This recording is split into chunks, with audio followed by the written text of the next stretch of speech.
जय माता दी दोस्तों कार्तिक का महीना हमारे हिंदू सनातन धर्म में धार्मिक और आध्यात्मिक दोनों दृष्टि से बेहद पवित्र और पावन दिन माना जाता है। इस महीने में किए गए जप तप स्नान दान आदि शुभ कर्म करने से उनके पुण्य जो हैं वो अक्षय फलदायी माने गए हैं। भगवान विष्णु ने स्वयं कहा है कि महीनों में कार्तिक का महीना सबसे सर्वश्रेष्ठ और पावन दिन माना जाता है पूजा पाठ धर्म कर्म आदि करने के लिए। इस महीने में गीता का पाठ करना और गीता का एक पाठ प्रत्येक दिन करने से मनुष्य के पुण्य में वृद्धि होती है और पाप का नाश होता है। इस महीने में बहुत सारे पवित्र व्रत और त्यौहार भी आते हैं, जैसे कि छठ पूजा, करवा चौथ। त्योहारों में दीपावली, धनतेरस, नरक चतुर्दशी और गोवर्धन पूजा, भाई दूज और देव दीपावली। इस तरह से ये ऐसे व्रत और त्यौहार हैं जो कि मनुष्य के जीवन में खुशियाँ लाते हैं और उनके पुण्य की वृद्धि करते हैं। आइए जानते हैं कार्तिक मास कब से शुरू हो रहा है और कार्तिक मास का हमारे जीवन में क्या महत्व है। इस महीने में कौन से ऐसे 10 कार्य हैं जिन्हें प्रत्येक व्यक्ति को जानना चाहिए और करना चाहिए। ये करने से उनके जीवन में अद्भुत चमत्कार देखने को मिलता है। जैसे कि दोस्तों कार्तिक मास की शुरुआत 18 अक्टूबर दिन शुक्रवार के दिन से हो रही है, जो कि कार्तिक पूर्णिमा के दिन समापन होगा। दोस्तों कार्तिक के महीने में पवित्र नदियों और तीर्थ स्थानों में जा कर के गंगा में डुबकी लगाना बेहद पवित्र और पावन माना गया है। ऐसा करने से मनुष्य के पुण्य अक्षय फलदायी माने जाते हैं। यदि आप पवित्र नदी या गंगा में स्नान करने के लिए नहीं जा सकते तो कार्तिक स्नान भी इस मास के अंतर्गत आता है, जो कि ब्रह्म मुहूर्त में अपने घर में ही उठ करके आपको अपने नहाने के पानी में गंगा जल डाल करके तारों की रोशनी में स्नान करने के उपरांत अपने घर के मंदिर में भगवान विष्णु और माँ लक्ष्मी का पूजन करने से और वहाँ पर तिल के तेल का दीप जला करके भगवान विष्णु के मंत्रों का जाप करते हुए, जैसे ओम नमो भगवते वासुदेवाय नमः या श्री सूक्त का पाठ करके या माँ लक्ष्मी के निमित्त कनक धारा स्तोत्र का पाठ करने से पुण्य में वृद्धि होती है और भगवान विष्णु और माँ लक्ष्मी की कृपा से धन समृद्धि आती है। दोस्तों इस महीने में तुलसी जी का पूजन करना विशेष महत्वपूर्ण माना जाता है।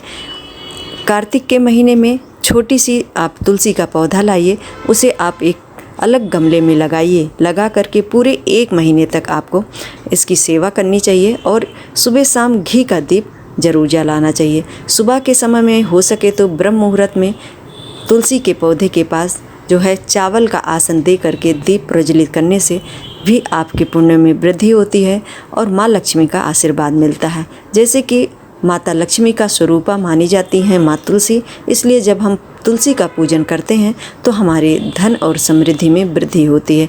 भगवान विष्णु ने स्वयं कहा है, हे कुबेर, कार्तिक के महीने में यदि कोई मेरा ध्यान जप पूजन आदि करेगा या तुलसी के पौधे के समीप पूरे 1 महीने तक यानी पूरे कार्तिक महीने तक दीपदान करेगा तो उसके घर में अन्न धन की कभी कमी मत होने देना। तो इस तरह से कार्तिक के महीने में लक्ष्मी पूजा और तुलसी जी की पूजा करने का विशेष महत्व बताया गया है।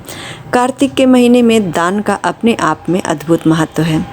जैसे कि अपनी सामर्थ्य के अनुसार पवित्र नदी में स्नान आदि के उपरांत यदि आप अन्न वस्त्र आदि का दान करते हैं और अपनी क्षमता अनुसार यदि आपको ईश्वर ने दिया है तो थोड़े से भी आप धन का भी दान करते हैं तो ईश्वर की कृपा से आपके जो किए गए दान का 4 गुना फल आपको अवश्य प्राप्त होता है।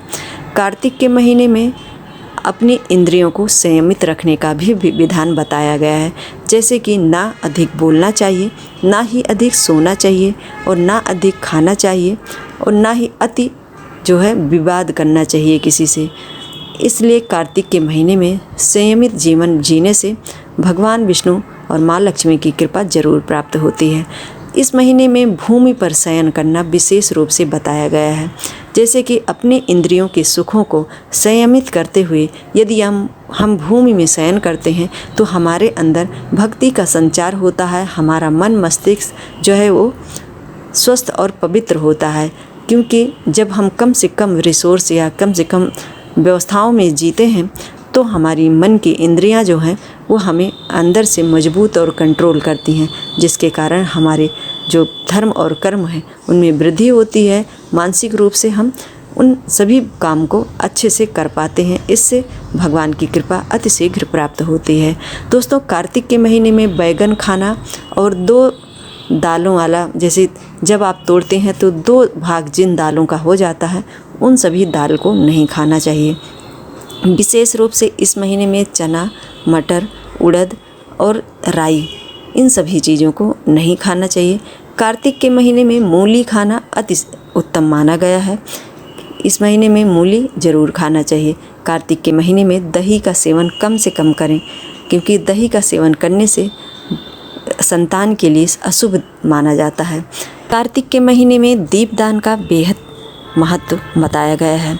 पवित्र नदियों, जलाशयों के किनारे दीपदान करने से, देव वृक्ष के नीचे दान करने से, दीपदान करने से, अपने घर के मुख्य दरवाजे पर दीपदान करने से, माँ तुलसी के सामने दीपदान करने से बहुत ही पुण्य फलदायी माना गया है। जैसे कि इस महीने में देव दीपावली और दीपावली 2 प्रमुख ऐसे त्यौहार भी आते हैं जो कि दीपदान के लिए बेहद शुभ दिन माने जाते हैं।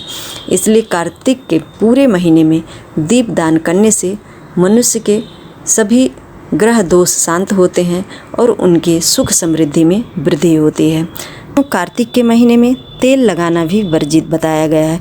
केवल नरक चतुर्दशी के दिन, यानी जिसे कृष्ण चतुर्दशी कहा जाता है, उस दिन एक दिन को छोड़ करके बाकी दिनों में कार्तिक के महीने में तेल लगाना वर्जित बताया गया है। इस महीने में ब्रह्मचर्य का पालन करना चाहिए। यदि कोई नहीं करता है तो पति पत्नी दोनों को दोष लगता है। दोस्तों, इस महीने में पूजा पाठ करना बेहद शुभ फलदायी माना गया है। जैसे कि पवित्र नदी या तीर्थ स्थानों में जा कर के दीपदान करना, पूजन करना, गंगा पूजा करना, विष्णु भगवान की पूजा करना, माता लक्ष्मी की विधि विधान से पूजा करना, यज्ञ एवं हवन विशेष महत्वपूर्ण माने गए हैं। इस महीने में जैसे कि दीपावली के दिन माँ लक्ष्मी की कृपा प्राप्त करने के लिए सभी घरों में व्रत और पूजन किया जाता है। इसलिए कार्तिक का महीना मनुष्य के जीवन के समस्त वस्तुओं को प्राप्त करने के लिए बेहद शुभ और पवित्र मास माना जाता है। इस महीने में माँ लक्ष्मी और भगवान विष्णु की प्रसन्नता के लिए इन सभी कार्यों को मनुष्यों को विशेष रूप से करना चाहिए। आज के वीडियो में बस इतना ही दोस्तों। यदि हमारी जानकारी आपके लिए थोड़ी सी भी लाभदायक हो, हमारे वीडियो को लाइक, शेयर एंड सब्सक्राइब जरूर कर दीजिएगा। जय श्री कृष्णा, राधे राधे।